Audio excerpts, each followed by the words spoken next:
Gawin po tayo ng balalit. Papakita ko po sa inyo. Tara, umpisa natin. Ang pack.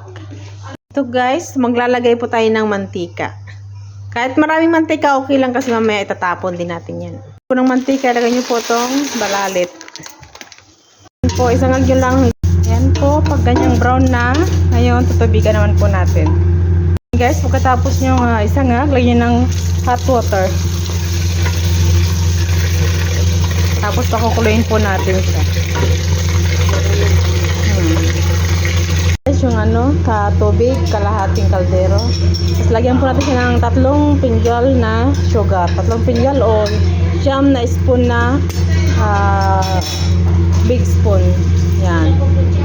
Ayan guys, hayaan nyo lang siyang kumulo ng mga ilang minuto. Pag yung tansya nyong malambot na siya, yan, i-strainer na po natin siya.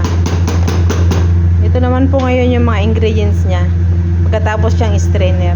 Yung isang buong sibuyas, islesin nyo lang po siya ng cubes na maliliit. Sugar na 4.5 pinjal ng takal niya. 4.5 pinjal.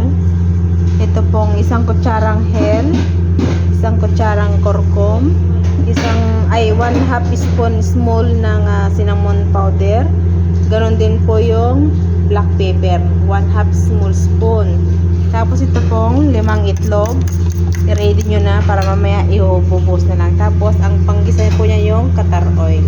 And guys, kumulo siya ng kumulo, kaya pwede na po natin siyang i-strainer. Pagkakulo, i-strainer po natin. Yan. Tapos kaya nagigisa na po natin yung lagyan natin yung catar oil. Naman po yung sibuyas. Nagigisa nyo lang yan guys hanggang sa mag-brown siya.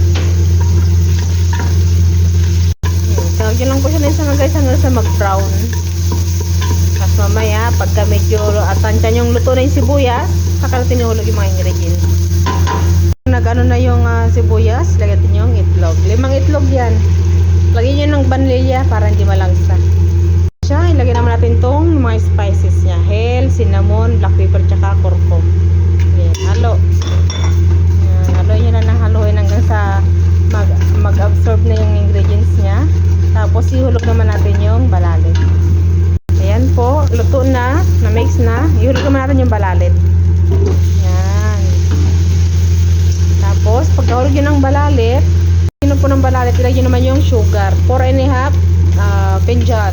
Tapos, haluin mo lang haluin. Magtutubig yan, pero hayaan nyo lang hanggang matuyo. Pag natuyo po siya, ready na po siya. Yan guys, wala na siyang tubig, kaya luto na po siya. Pwede na po siyang i-serve. Yan. Yan po ang aking balalit. Red balalit.